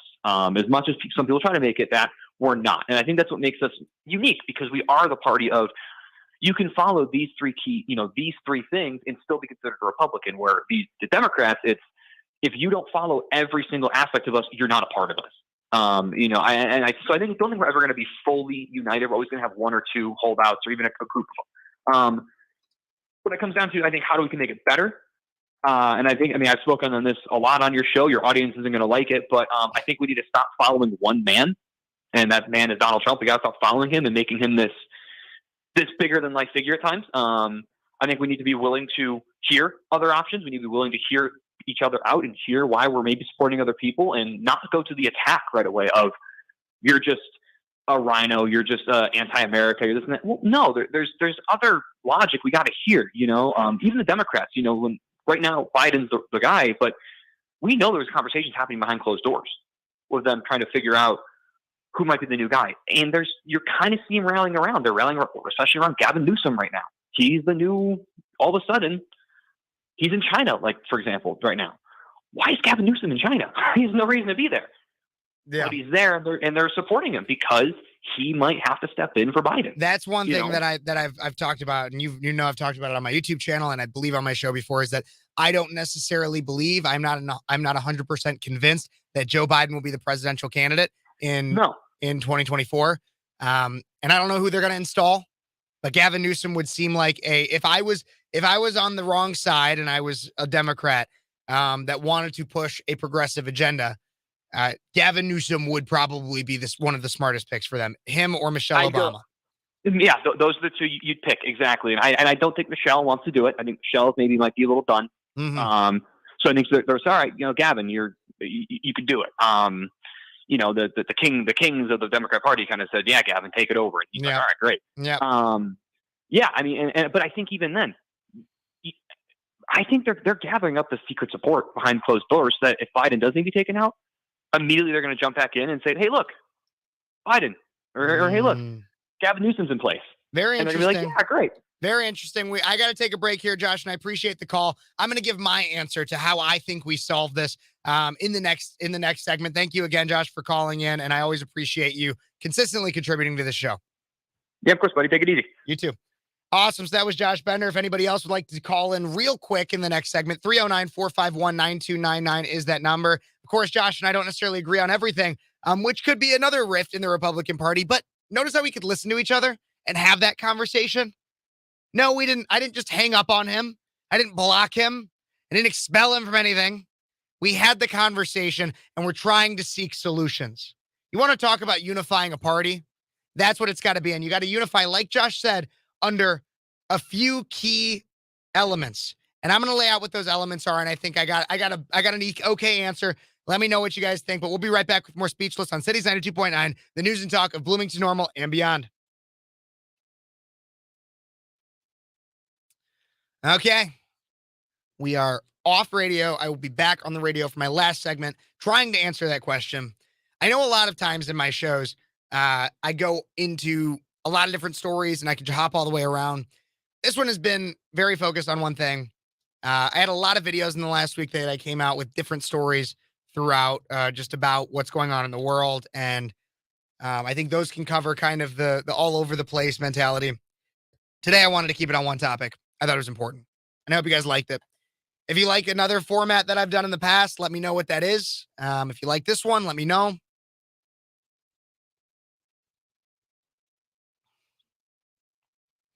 If there's anything I could be doing better, I always want to know, because, I mean, if I just only did content because I thought it was good, then I probably would never get actual listeners or viewers. Because it's got to be a conversation. Got to have everybody in on it. That's how we solve these issues.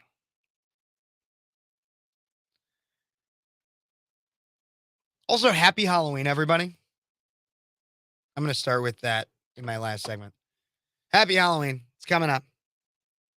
Go watch. I have a video. I didn't get to the story today. I thought about maybe bringing it in, but I didn't get to it. I have a video up that I posted yesterday about Halloween school districts canceling. I'm sorry, not Halloween school districts. School districts in New Jersey canceling Halloween. It's crazy. They're canceling Halloween. Makes people feel left out. Oh, poor them. They're left out. The weakening of a generation, everybody. Go check out that video once I'm done here if you need something. Yep, Halloween's Tuesday. I actually hosted a Halloween costume contest last night. I saw Ryan Mack there of the Ryan Mack Show. He had a funny sweatshirt on and was like, I would be a Democrat for Halloween, but I can't fit my head that far up my ass or something like that. Basically what it said. If he's still watching, you can leave it in the comments. It was funny. Thank you, Andrea. I appreciate you. I appreciated your call, too.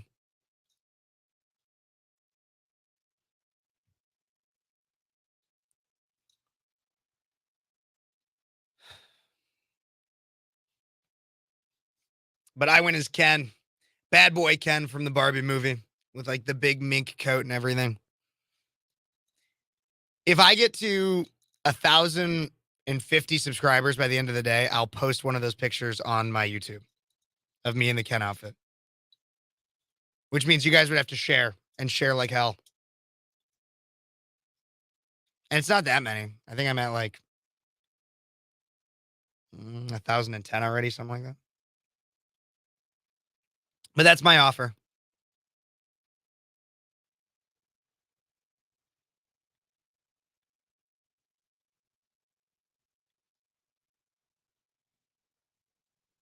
$1,007. So if I get 43 more subscribers by the end of the day, I'll post pictures of me in my Ken outfit on YouTube.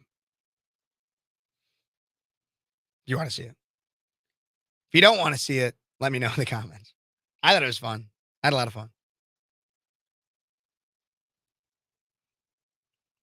I always have a good time. You guys got any fun Halloween plans? Let me know in the comments. I'm curious. If you guys got anything like interesting, you guys go to like haunted houses or anything? I used to love going to haunted houses. I still love going to haunted houses. I just haven't been to one like that I really felt like was worth the money in quite a while.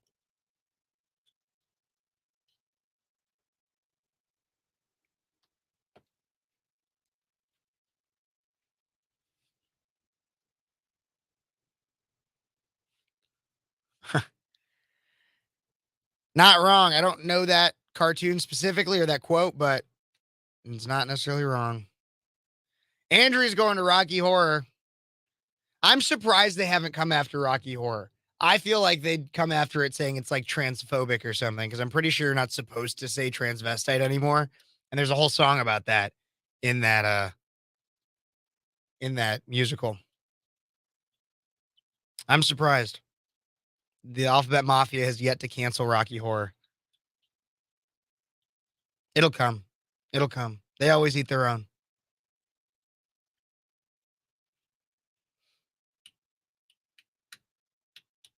But that's fun. I like that. I've been to them when they do like the live performance and stuff for it too.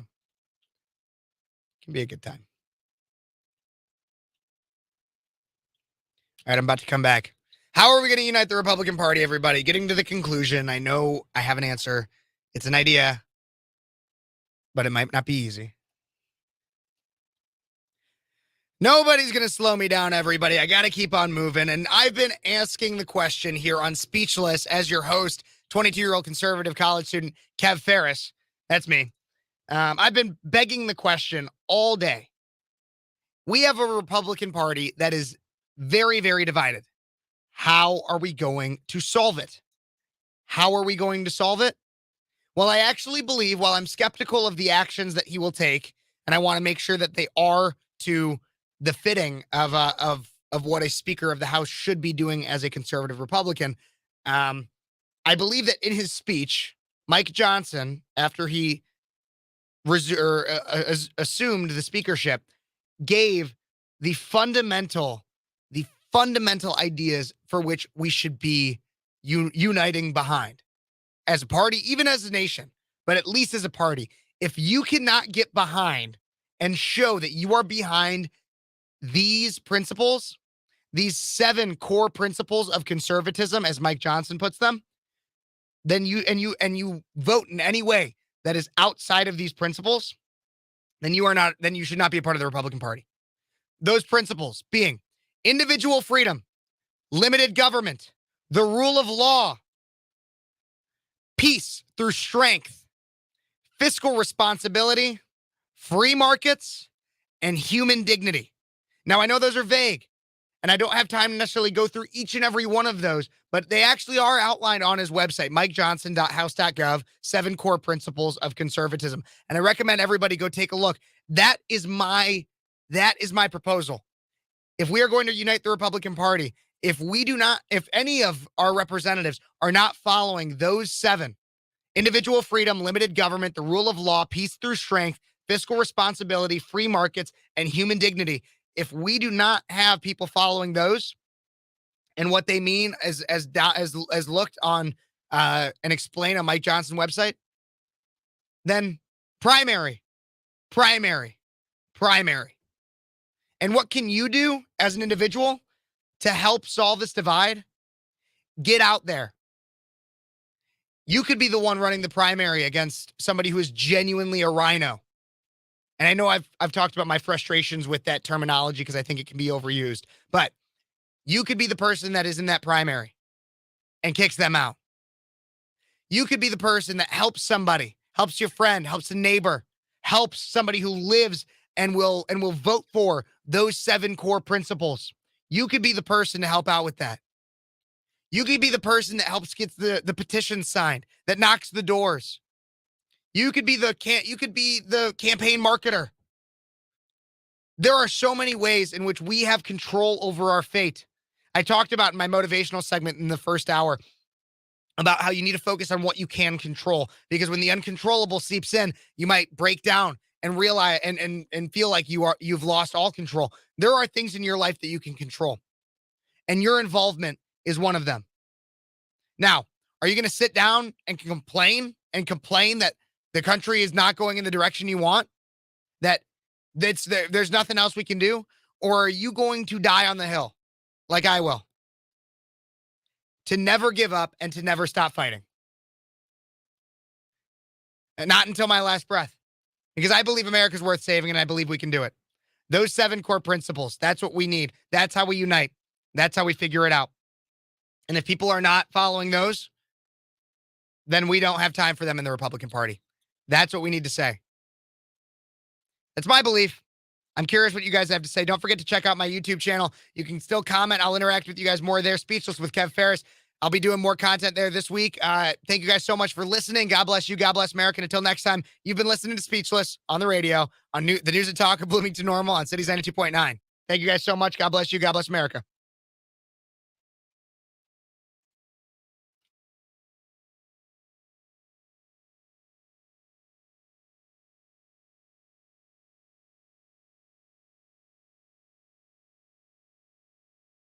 That's what my proposal we should be following. I know I turned off my mic there for a second while I was fixing some radio stuff, but thank you guys so much for tuning in. Those 7 are what I think we should be following. I think that's something that we should all be able to get behind. And if we can't, once again, then we need a primary people that can't get behind that. Plain and simple. And get them out.